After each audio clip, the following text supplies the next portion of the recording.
ప్రేక్షకులకు నమస్కారం. ఈ మధ్యకాలంలో మంచి కథతో వచ్చిన సినిమా కృష్ణమ్మ కలిపింది ఇద్దరిని.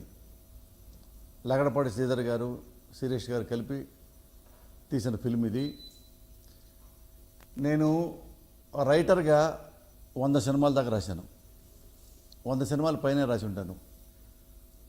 చాలా మంచి కథలు రాశా. వెంకటేష్ బాబు గారిది పవిత్ర బంధం, పెళ్లి చేసుకుందాం, ప్రేయస్రావే, శివయ్య, స్నేహితులు, ఇలాంటి చాలా ఫిల్మ్స్ రాశా. ఇవన్నీ నాకు రైటర్గా పోసాని కృష్ణమురళి చాలా మంచి కథ రాశాడు, మంచి డైలాగులు రాశాడు అని పేరు వచ్చిన సినిమాలు. నేను రైటర్గా ఎంత ఫీల్ అయ్యానంటే ఈ కథ కూడా నేను రాస్తే బాగుండేది అనిపించింది నాకు. అంత మంచి కథ కృష్ణమ్మ కలిపింది ఇద్దరిని. జనరల్గా ఏంటంటే లవ్ స్టోరీ అంటే, కమర్షియల్ ఫిల్మ్ అంటే లవ్ సీన్లు, ఒక కామెడీ సీను, ఒక ఫైటు, ఒక పాట, ఇలా పేర్చుకుని సినిమాలు రాయటం జరుగుద్ది, తీయటం జరుగుద్ది.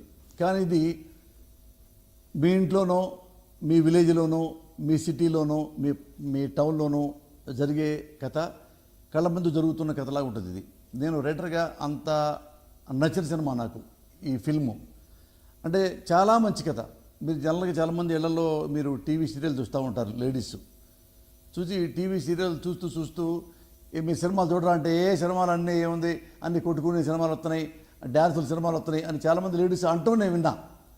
కానీ మీ అందరు లేడీస్కి నేను చెప్పే విజ్ఞప్తి ఏంటంటే, మీ ఇంట్లో మీ అత్తగారి దగ్గర నుంచి, మీ అమ్మగారి దగ్గర నుంచి, మీ కూతురు దగ్గర నుంచి, మనవరాల దగ్గర నుంచి ఈ సినిమా ఫ్యామిలీతో థియేటర్కి వెళ్ళి తప్పకుండా చూడదగ్గ ఫిల్మా కృష్ణమ్మ కలిపింది ఇద్దరిని.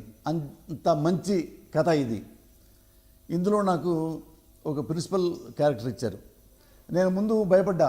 ప్రిన్సిపల్ క్యారెక్టర్ అంటే మామూలుగా కామెడీ చేపిస్తారేమో, ప్రిన్సిపల్ సీట్లో కూర్చోబెట్టి ఏది కాలేజీ కుర్రోడు నా మీద జోకులు వేయటం, ఆ కిండలు చేయటం ఇవి అనుకున్నా. కానీ ఎంత గొప్ప ప్రిన్సిపల్ క్యారెక్టర్ ఇచ్చారంటే, రియల్గా మనం చదువుకునేటప్పుడు మన ప్రిన్సిపల్ చూసి మనం ఎలా గౌరవించేవాళ్ళమో, ఎలా భయపడి దూరంగా వెళ్ళేవాళ్ళమో, ఎలా ప్రిన్సిపల్ కాలేజీ క్యాంపస్లోకి వస్తే క్యాంటీన్లో ఉండి కూడా పరిగెత్తి క్లాస్ రూమ్లో కూర్చునేవాళ్ళమో, అలాంటి ప్రిన్సిపల్ని నేను చూసి చదువుకున్నవాడిని. నేను గుంటూరు జేకేసీ కాలేజీలో నేను చదివా.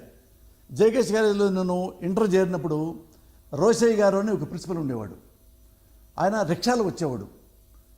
కరెక్ట్గా ఆయన రిక్షా దిగి చేతిలో గొడుగు తీసుకొని ఎవరైతే చెట్టు కింద నుంచున్నారో, ఎవరైతే ఐస్ క్రీమ్ బండి దగ్గర నుంచున్నారో, ఎవరైతే క్యాంటీన్, ఈయన ప్రిన్సిపల్ గారు రూమ్కి వెళ్లకుండా క్యాంటీన్లోకి వెళ్ళి, ప్లే గ్రౌండ్లోకి వెళ్ళి గొడుగుతో కొడుతూ ఉంటే కుర్రాళ్ళు పరిగెత్తుకుంటూ వెళ్ళి క్లాస్ రూమ్లో కూర్చునేవాళ్ళు. అన్ని క్లాసులు చూసుకుంటూ రోషయ్య గారు తన ఆఫీస్ రూమ్కి వెళ్ళేవాళ్ళు. అలాంటి ప్రిన్సిపల్ ఇప్పుడు ఉన్నారా? అలా ప్రిన్సిపల్ కొడితే రివర్స్ అవ్వకుండా పరిగెత్తుకెళ్ళి ఇట్లా క్లాసులో కూర్చునే స్టూడెంట్స్ ఉన్నారా? అలాంటి ప్రిన్సిపల్ ఉన్నప్పుడు, అలాంటి స్టూడెంట్స్ ఉన్నప్పుడే విద్య చాలా బాగుంటుంది. మళ్ళీ నాకు ఆ రోషయ్య గారు గుర్తొచ్చారు. ఎంత డెడికేషనో ఒక ప్రిన్సిపల్కి, కుర్రాళ్ళని అంత బిడ్డలుగా ప్రేమిస్తాడు, కాలేజీలో ఎలా దేవాలయంగా ప్రేమిస్తాడు అనేది.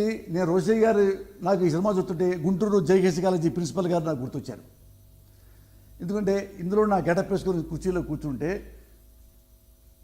నేను పోసాని కృష్ణమురళి అనే సంగతి మర్చిపోయి ఆ సీన్ చూసి నేను ప్రిన్సిపల్ లాగే బిహేవ్ చేసి ఆ క్యారెక్టర్లోకి వెళ్ళిపోయి ఈ సినిమా నటించా.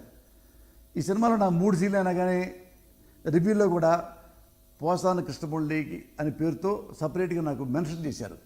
ఇంత మంచి పేరు వచ్చింది పోసాని కృష్ణమురళికి అని. ఎందుకంటే ఇంత మంచి ప్రిన్సిపల్ క్యారెక్టర్ ఇచ్చినందుకు ప్రొడ్యూసర్ గారికి, డైరెక్టర్కి మనస్ఫూర్తిగా థ్యాంక్స్ చెప్తున్నాను. ఎవరైనా మంచి సినిమా లేదు అని ఎవరైనా ఉంటే కృష్ణమ్మ కలిపిన ఇద్దరిని ఈ సినిమా సమాధానం. తప్పకుండా ఈ సినిమా చూస్తే సంతోషంగా బయటకు వస్తారు. ఏదో మన పిల్లలకి పాప్కార్న్ కొనిపెట్టి ఇంటర్వ్యూలో కూలింగ్ తీసుకొని కోకా-కోలా తాగుతూ చూసే సినిమా కాదు ఇది.